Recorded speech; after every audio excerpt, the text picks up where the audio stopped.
திரைவிமர்சன நிகழ்ச்சியில் இயக்குனர் அர்ஃபாஸ் அயூப் இயக்கத்தில் வெளியே வந்திருக்கிற லெவல் கிராஸ் படத்தை பற்றி பார்க்க போகிறோம். இந்த படத்துடைய ஆரம்பத்தில் ஒரு பாலைவனம்னு சொல்ல முடியாது, பாலைவனம் மாதிரி ஒரு வனாந்தர பகுதியில் ஒரு ரயில்வே ட்ராக் இருக்கும்.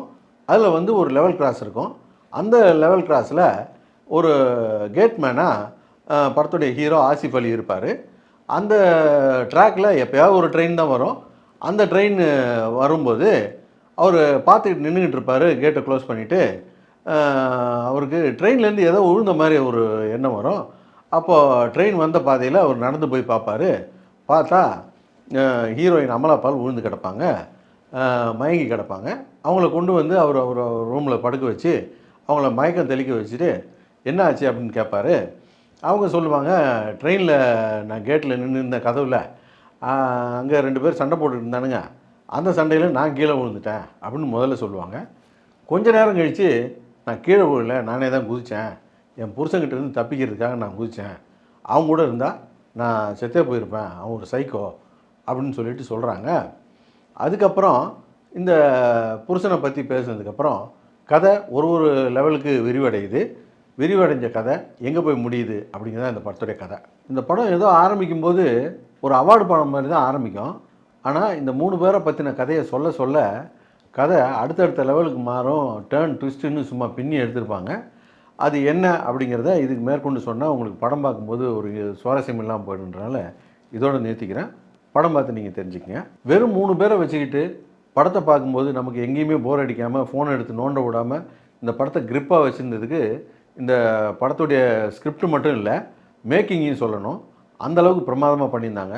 கேமரா ஒர்க்கெல்லாம் ரொம்ப எக்ஸ்ட்ராடினரியாக இருக்கும். மியூசிக்காக இருக்கட்டும், எடிட்டிங்காக இருக்கட்டும், ஆர்டிஸ்ட் பெர்ஃபார்மன்ஸாக இருக்கட்டும், எல்லாருமே பிரமாதமாக பண்ணியிருந்தாங்க. இந்த 3 கேரக்டர் தாண்டி இந்த படத்தில் இன்னொரு முக்கியமான கேரக்டர்னால் இந்த லொக்கேஷனை சொல்லணும். லொக்கேஷனே ஒரு கதை சொல்லும். அந்த லொக்கேஷனில் இது ஒரு ஆள் அரவமற்ற இடம், இந்த இடத்துக்கு வேறு யாரும் வரமாட்டாங்க அப்படிங்கிறத சொல்லாமல் சொல்லும். அந்த மாதிரி ஒரு அற்புதமான லொக்கேஷனில் படத்தை பண்ணியிருக்கிறாங்க. ஈஸ்டர்ன் ரயில்வே அப்படின்னு சொல்கிறாங்க. அது ஏதோ வெளிநாட்டில் எடுத்த மாதிரி தான் இருக்குது. அது என்னன்னு நமக்கு தெரியல.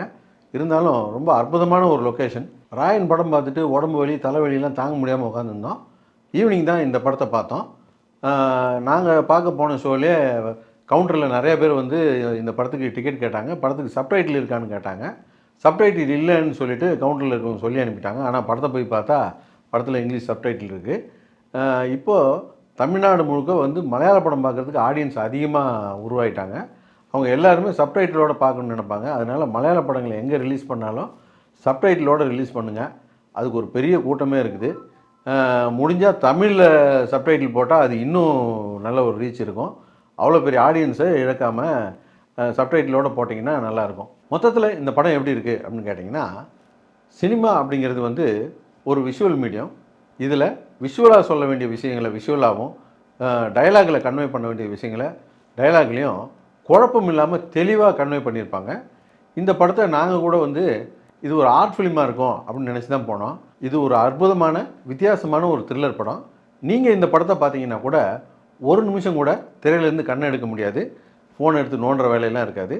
அது மட்டும் இல்லாமல் மலையாள சினிமாக்காரங்க மட்டும் இப்படியெல்லாம் படம் எடுக்க கற்றுக்கிட்டாங்க அப்படிங்கிற எண்ணத்தையும் உங்களுக்கு தோண வைக்கும். மறக்காமல் பின் கமெண்ட் மூலம் 1xBet இன்ஸ்டால் பண்ணிக்கங்க. ப்ரோமோ கோட் யூஸ் பண்ண மறக்காதீங்க. உங்களுக்காக வெல்கம் போனஸ் மட்டுமே 1,69,000 காத்துக்கிட்டு இருக்கு.